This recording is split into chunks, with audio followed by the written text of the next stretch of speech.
Hello everyone, কেমন আছো তোমরা সবাই? আজকে আমি তোমাদের সাথে আরও একটা এক্সাম রিলেটেড ভ্লগ শেয়ার করে নেব। পরের দিন এক্সাম আর আগের দিন দেখো আমি ঘুরতে বেরিয়েছি।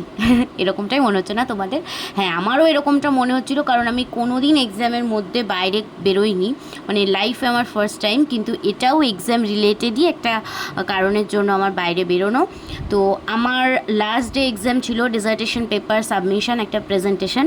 তো যে জন্য ওয়ার্ড ফাইলে কিছু আমায় করতে হতো, প্রিন্ট করিয়ে একটা থিসিস পেপার আমাকে রেডি করতে হতো, যে জন্য সোজা চলে গেছি শিয়ালদায়। তার কারণ শিয়ালদায় অল্প পয়সায় পুষ্টিকর খাদ্য পাওয়া যায়, মানে কম টাকা নেই আর কি প্রিন্ট করাতে। তো বেশ কয়েকটা কপি করাতে হবে। থিসিস পেপার মানে 4-5টা পেজ করাতে হবে এরকমটা তো নয়, বেশ কয়েকটা পেজ এবং 3টে কপি। তো বাইন্ডিংয়েরও ব্যাপার ছিল, যে জন্য সোজা একদম শিয়ালদা চলে এসেছি। তো কাজ মোটামুটি ডান। দিন আমার রাস্তায় বেরিয়েছি, তবুও চিন্তা হচ্ছিল ঘুরতে বেরিয়েছি বলে যে মনটা অন্যদিকে ঘুরে যাবে, সেরকমও কিছু হচ্ছিল না। ভীষণ ভয় লাগছিল, ভাবছিলাম যে বাবা কালকে যদি আমি না পারি। তো ব্যাপারটা হচ্ছে এখানে তো পড়ার সেরকম কিছু একটা নেই। আমি কি স্টাডি করেছি সেই ওয়াইজই একটা গল্প। তো অন্য এক্সামগুলোতে কি আমি পড়ে যাব, লিখবো, এগুলো খুব নর্মাল, এগুলো চিন্তা হবেই। কিন্তু আমার একটা ভীষণ ভয় লাগছিল, কালকে যদি আমি ঠিকঠাক করে প্রেজেন্ট করতে না পারি তখন আমার কি হবে।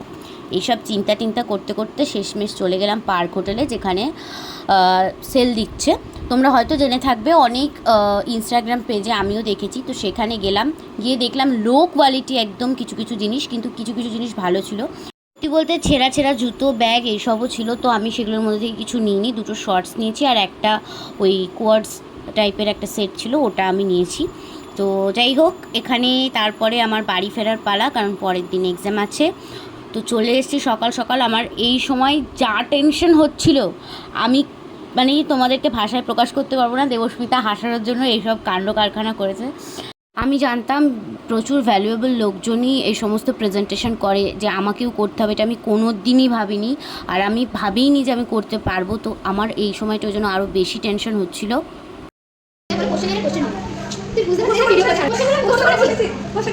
এই যে টয়লেট স্যানিটাইজার গায়ে মাখা মানুষ আমার কাছে বলে দে না আমি ওকে দিচ্ছি। এ বাবা, এটা তো টয়লেট স্যানিটাইজার। এই পাবলিক আমার মুখ দেখে তোমরা অনেকেই বুঝতে পারছো আমি এখন অনেকটাই স্ট্রেস ফ্রি হয়ে গেছি। কোচিং সেন্টারে এক দাদা, মাধ্যমিকের সময় বিশেষ করে, আর স্কুল লাইফে ক্লাস 6 একজন ক্লাস টিচার। তো ইনাদের ভীষণ অপছন্দের ছাত্রী হওয়া সত্ত্বেও আমি আজকে মাস্টার্সে প্রেজেন্ট করতে পেরেছি।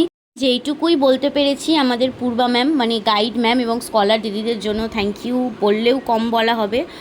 বলতে পারো জ্ঞান দিচ্ছি, তবু একটা কথা বলি, তুমি যদি সৎ পথে কোনো কিছু ডিজার্ভ করো না, তাহলে হাজারটা লোক তোমাকে পেছন দিকে টানলেও ভগবান কিন্তু মানুষ রূপে এসে তোমাকে ঠিক ওখান থেকে বাঁচিয়ে নিয়ে যাবে। এই হোক, এই আই কার্ডটা হয়তো লাস্ট টাইম খুললাম, এটা আর কবে পড়বো বা আদৌ পড়বো কি আমি জানি না। আজকের দিনটা আমার ভালোই কেটেছে বলা যেতে পারে। এবার লাস্ট মোমেন্ট যেটা, এক একজন এক এক রকম এক্সপিরিয়েন্স হয়েছে, সবাই সবারটা বলছিলাম, শুনছিলাম। এই করতে করতে গল্প করতে করতে খাওয়া দাওয়া শেষ করে বাড়ির দিকে রওনা হতে হবে, কারণ বাড়ি গিয়ে ঘুমোতে হবে, অনেক স্ট্রেস গেছে। এই হচ্ছে ব্যাপার। আই হোপ তোমাদের আজকের ভ্লগটা ভালো লেগেছে। আমার সঙ্গে যারা রিলেট করছো, যারা আমার এই সিচুয়েশানে আছো এবং ভ্লগটা দেখছো, তারা অবশ্যই কমেন্ট করে জানিও কার এরকম সিচুয়েশান। আমারও ভালো লাগবে। তাহলে চলো আজকে যাই, নেক্সট পর্বে